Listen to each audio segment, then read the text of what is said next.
Assalamualaikum warahmatullahi wabarakatuh. Apa kabarnya anak-anak ibu? Semoga selalu dalam keadaan sehat dan selalu dalam keadaan semangat ya. Bertemu lagi dengan Bu Ismi di mata pelajaran spreadsheet, dan kali ini kita akan masuk ke materi selanjutnya, yaitu menganalisis data berdasarkan rumus statistika. Apa saja sih materinya? Yuk simak videonya. Oke anak-anak, kalau di materi sebelumnya nih, yaitu rumus matematika, kalian sudah mempelajari fungsi sum dan fungsi sum if kan? Nah, di fungsi statistika ini, fungsi yang pertama akan kalian pelajari adalah fungsi average. Fungsi average digunakan untuk menghitung nilai rata-rata data dalam suatu range. Jadi ini digunakan kalau misalnya kalian punya data, terus kalian mau mengetahui berapa sih rata-rata dari data tersebut.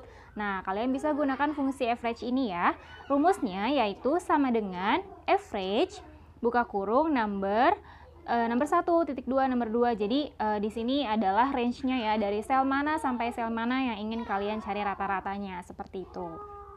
Nah, untuk menggunakan fungsi average ini, kalian bisa mengetikkan secara manual pada sel yang ingin kalian posisikan lokasi rata-rata tersebut, atau kalian gunakan menu insert function yang ada pada Microsoft Excel.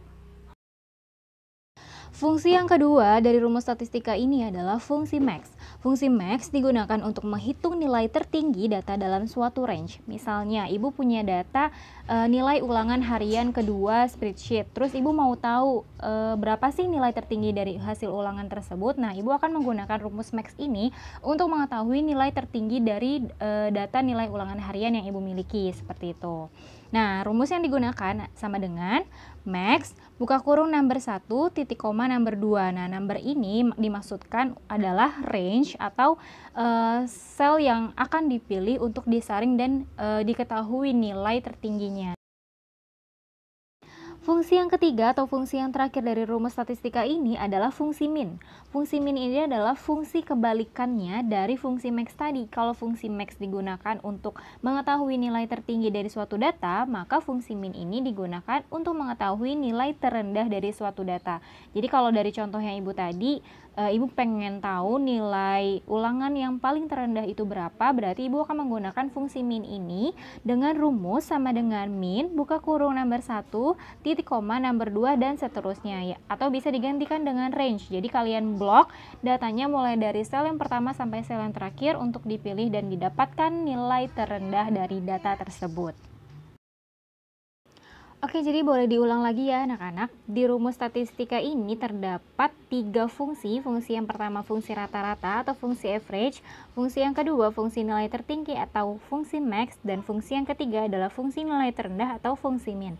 Berikut adalah contoh untuk kita bisa mengetahui suatu data ya. Di sini ada daftar penjualan alat tulis kantor bulan Januari tahun 2020. Di sini ada 5 jenis barang, terdapat jumlah, harga satuan, dan jumlah keseluruhan. Dan kita mau mengetahui berapa rata-ratanya, nilai tertinggi dan nilai terendah. Selanjutnya ini adalah langkah-langkah yang dilakukan untuk mencari 3 data yang tadi diminta, yaitu cara yang pertama, klik tab ribbon auto sum yang ada di sebelah kanan ya. Terus kalian pilih yang pertama average untuk mencari rata-rata, kedua max untuk mencari nilai tertinggi, dan yang ketiga min untuk mencari nilai terendah. Dan di situ sudah ada contoh icon auto sum dan menu rumus average, max, dan min yang bisa kalian gunakan untuk mencari data yang sudah ibu contohkan tadi.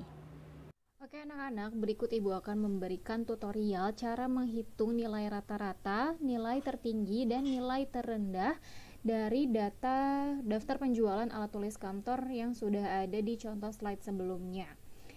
Pertama, kita akan mencari rata-rata dulu. Seperti yang tadi sudah ibu jelaskan, bahwa langkah-langkahnya yang pertama adalah kalian pilih dulu sel mana kalian ingin menempatkan nilai rata-ratanya. Berarti kalian klik di sel E11, lalu klik tanda panah yang ada di icon auto sum, lalu pilih average ya, karena kita mau cari rata-rata. Nah, sudah langsung terblok dengan sendirinya nih, yaitu sel E6 sampai E10. Setelah sudah, kita langsung enter. Nah, maka kita akan langsung mendapatkan nilai rata-rata dari data tersebut. Yang kedua adalah nilai tertinggi. Oke, nilai tertinggi berarti kita sama langkah-langkahnya, klik tanda panah yang di auto sum, lalu pilih max, dan enter. Bener nggak ya nilai tertingginya 15.000? Coba kalian saksikan di sini datanya ada 12.000, 15.000, 10, 12 dan 3.000. Nilai tertingginya yang mana? Yang 15.000, berarti benar ya. Sekarang kita cari nilai terendahnya nih. Seharusnya nilai terendah dari 5 data ini berapa? 3.000 kan? Coba kita buktikan ya. Kita klik tanda panah di AutoSum, lalu pilih min. Setelah itu enter. Nah, benar kan? Nilai terendahnya adalah 3.000. Selanjutnya Ibu akan tunjukkan cara lain selain menggunakan icon AutoSum tadi. Nih, kalian bisa pertama kalian ketikkan secara manual seperti semanan, average, lalu dipilih range-nya, tutup kurung, enter. Ya, atau kalian menggunakan insert function. Nih, jangan lupa ya, ini ada insert function di sini. Klik, pilih, karena nilai tertinggi berarti kalian cari fungsi max.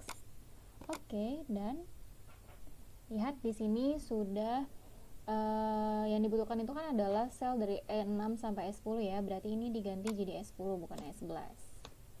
Lalu oke. Nah, sama ya caranya seperti tadi. Kalau yang ini Ibu mau ketikkan secara manual, di blok, tutup kurung, enter.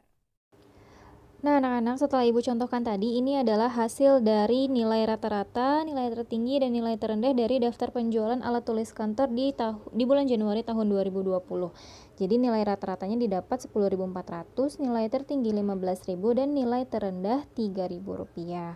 Silahkan dicoba ya anak-anak, menggunakan data seperti ini silahkan, dan coba dicocokkan kira-kira hasilnya sama atau tidak. Kalau sudah sama berarti cara kalian sudah benar ya. Oke anak-anak, demikianlah penjelasan Ibu mengenai rumus statistika kali ini. Semoga apa yang Ibu sampaikan dapat kalian pahami dan kalian mengerti ya. Mohon maaf atas banyaknya kekurangan dalam video ini. Sampai jumpa di video-video pelajaran selanjutnya. Wassalamualaikum warahmatullahi wabarakatuh.